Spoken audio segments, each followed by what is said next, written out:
Иако во изминатите денови се ожнеја по некоја нива во атарите на Зрновско и Облешевско, жетвата на оризот во Кочанската котлина практично се уште не е започната.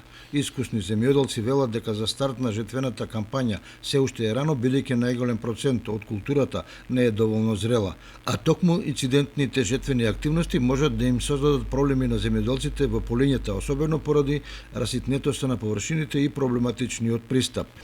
Инаку, земјоделците велат дека годинава по многу нешта е специфична, бидејќи додека едни очекуваат рекордни приноси, други се жалат на преполовен род. Ваквото шаренило се поврзува со неорганизираната припрема на семенски материјал, вештачки ѓубрива и особено на пестициди, кои се покажале како неефикасни. Производителите дури му најдоа мана и на наводнувањето, жалејќи се дека водата не стигнувала навреме и до сите полиња, поради што се трпеле штети. Како и да е, последниот викенд од септември, преку манифестацијата Денови на Кочанскиот ориз, ќе се означи официјалниот почеток на жетвата, која, ако дозволат временските услови, би требало да се реализира за еден месец.